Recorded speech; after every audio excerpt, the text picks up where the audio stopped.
আপনার কাছে প্রশ্ন করতে চাই যে বিবিসি বাংলা সাক্ষাৎকারে আমাদের প্রধান উপদেষ্টা বললেন যে ভারতের সঙ্গে সম্পর্ক আমাদের খুব ভালো, কিন্তু ভারত থেকে বারবার সরাসরি বলা হচ্ছে নির্বাচিত সরকার না এলে সম্পর্কটা স্বাভাবিক হবে না। ভারত বাংলাদেশের বারবার নিরাপত্তা পরিস্থিতি, সংখ্যালঘু নিপীড়ন, অংশগ্রহণমূলক নির্বাচনের কথা বলছে। শেখ হাসিনার বা আওয়ামী লীগের পাশেই কি থাকছে ভারত? মানে আপনার বিশ্লেষণটা আসলে কি? আমি ভারতকে আমি যেভাবে দেখতে চাইতাম বা ভারতের খোঁজ খবর রাখি, আমি আমাদের কথা যেটা জাহিদ ভাই বললেন, আমাদের কলকাতার মমতা, সাউথে কি হয়, আমি মোটামুটি ভাবে একটা খোঁজ খবর রাখার চেষ্টা করি এবং ভারতের আমলাতন্ত্র, ভারতের পলিটিশিয়ান, এদেরকে জানার এবং বোঝার চেষ্টা করি। আমি এদেরকে নিয়ে মোটামুটি একটা উচ্চ ধারণা পোষণ করতাম। ভারতের গোয়েন্দা সংস্থার প্রতি আমার এক ধরনের উচ্চ ধারণা ছিল, কিন্তু এই বাংলাদেশের এবারের গণ অভ্যুত্থানের পরে ভারতের যে অবস্থান আমি দেখলাম, তো ভারত কেমন যেন সবকিছুতে একেবারে তালগোল পাকিয়ে ফেললো। ভারত যেন কোথাও কোনো কুলকিনারা পাচ্ছে না। ভারত একটা জাহাজে ছিল, হঠাৎ করে যে একটা ঝড় আসলো এবং সেই ঝড়ে জাহাজটা ডুবে গেল, ভারত সেই ঝড়ের কোনো পূর্বাভাস আগে থেকে পেল না। এরকম একটা অবস্থায় ভারত কেমন যেন এমন একটা মানে ইম্যাচিউর আচরণ করছে, অপরিপক্ক আচরণ। এটা কি হইতে পারে?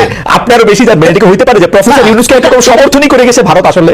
মানে প্রফেসর ইউনূসের সরকারকে, যেমন শেখ হাসিনাকে বন্দী করে রাখছে ভারতে, আসতে দিচ্ছে না তো, নড়তেও দেয় না, আসতেও দেয় না, ছবিও তুলতে দেয় না। শেখ হাসিনা আসতে চাইলে আসতে দিবে, শেখ হাসিনা আসতে চায় না, শেখ হাসিনার আসার সেই সাহস নাই। ভাই, শেখ হাসিনা জাতিসংঘের হিসাব অনুযায়ী কমপক্ষে 1400 মানুষকে হত্যা করে পালিয়েছে। তো এই 1400 মানুষকে হত্যা করে পালিয়েছে। শেখ হাসিনা আবার তখনই আসবে যখন এসে শেখ হাসিনা আবার 14,000 মানুষ হত্যা করার মতো শক্তি নিয়ে আসতে পারবে। তো সেই শক্তির আপাতত কোনো সম্ভাবনা নেই, সেই কারণে আসবে না। তো আপনার যে কথা যে ভারত শেখ হাসিনার পক্ষে, ভারতের এই রাজনীতির জায়গাটা আমি বুঝতে পারছি না। আপনি খেয়াল করে দেখবেন যে এখন পর্যন্ত ভারতের যে সংবাদ, ভারতের যে তথ্য, সেই তথ্যে 5 তারিখে যে শেখ হাসিনার পতন হচ্ছে, 4 তারিখে যে মোটামুটি ভাবে নিশ্চিত হয়ে গেছে, আমি আর আপনি যতটুকু জানি ভারত ঠিক ততটুকুই জানে, ভারতের চেয়ে বেশি কিছু জানে না। ভারতের থেকে বেশি কিছু জানে না, তার প্রমাণ হচ্ছে যে পুরো ঘটনায় সে আকস্মিকভাবে বলে না যে হতবিহ্বল হয়ে যাওয়া, কিং কর্তব্য বিমূঢ় হয়ে যাওয়া, ভারত সেই কিং কর্তব্য বিমূঢ় হয়ে গেছে। এখন ভারত এতদিন পর্যন্ত বলতো যে বাংলাদেশের নির্বাচন অভ্যন্তরীণ বিষয়, পররাষ্ট্র সচিবকে পাঠিয়ে দিত, এরশাদকে নিয়ে যায়, এরশাদকে বোঝাও সে যেন নির্বাচনে আসে। ডিজিএফআই এরশাদকে হাসপাতালে ভর্তি করবে, সেই নেতৃত্বের সঙ্গেও ভারতের একটা অবস্থান থাকতো। আর এখন ভারত প্রতিদিন বলে যে বাংলাদেশে একটা ইনক্লুসিভ নির্বাচন লাগবে, নির্বাচিত সরকারের সঙ্গে সম্পর্ক তৈরি হবে। এটার মানেটা হচ্ছে যে শেখ হাসিনার পতন এবং সেই পতনের পরে ডক্টর ইউনূসের ক্ষমতা নেওয়া, বা এখানে যে একটা বিপ্লব হয়েছে, এখানে যে একটা গণ অভ্যুত্থান হয়েছে, এইটা ভারত কোনো অবস্থাতেই মানতে পারে না। আমি আসলে এই প্রশ্নের লেসটা একটু ডক্টর রহমানের কাছেও জানতে চাই, জাহিদুর রহমানের কাছেও জানতে চাই যে ইনক্লুসিভ ইলেকশন হলে অসুবিধা কি?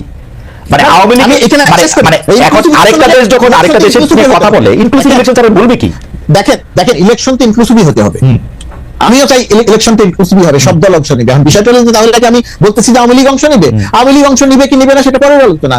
আমারও একই রকমের প্রশ্ন, শেখ হাসিনা সহ যে হত্যাকাণ্ড ঘটায় যে পালাইছে, এই তাদের তো বিচার হইতে হবে, তাদের বিচার হবে, আর নির্বাচন, বিচারের প্রক্রিয়া চলবে, নির্বাচন হবে, কারণ সেই নির্বাচনে আওয়ামী লীগের যদি ধরেন শেখ হাসিনার যদি শাস্তি হয়ে যায়, তো এখন শেখ হাসিনার শাস্তি হয়ে গেলে আওয়ামী লীগ অংশ নেবে। এখন সরকারের তো ওই দায় পড়বে নাই যে বিশেষ বিবেচনায় শেখ হাসিনাকে বলবে ঠিক আছে তোমার শাস্তি হয়েছে, তবুও তুমি নির্বাচন করো।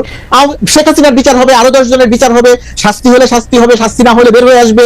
আর আওয়ামী লীগ যদি নির্বাচনে অংশ নেয়, তাহলে আওয়ামী লীগের তখনকার যে নেতৃত্ব, সেই নেতৃত্ব বলবে যে আমি এখন আমার নেতা আমি এখন নির্বাচনে অংশ নিতে চাই। তখন যদি তাকে নির্বাচনে অংশ নেওয়ার সুযোগ দেওয়া না হয়, তখন যদি বলা হয় না তুমি অংশ নিতে পারবে না, তখন হয়তো আমি সরকারের থেকেও সরকারের বিরুদ্ধে কথা বলবো। কিন্তু সেরকম পরিস্থিতি এখানে নাই। সুতরাং নির্বাচন তো সব দলের অংশগ্রহণই হতে হবে, এটা তো সবারই কথা। কিন্তু ভারতের কথাটাকে আলাদা করে বলছি কেন? বলছি এই কারণে যে ভারত শেখ হাসিনার পতন হয়েছে, তার যে কমফোর্ট জোন, সেইটা সে মানতে পারছে না। শেখ হাসিনার কমফোর্ট জোন চলে গেছে, সেটা অতীত, সেটা কখনো ফিরে আসবে না। কিন্তু এখন যারা আছে, ভবিষ্যতে যারা আসবে বা এখন যারা আছে, তাদের সঙ্গেও যে তার একটা কমফোর্ট জোন তৈরি হতে পারে, ভারত এই চেষ্টাই করছে না। এইটা আমাকে বিস্মিত করছে।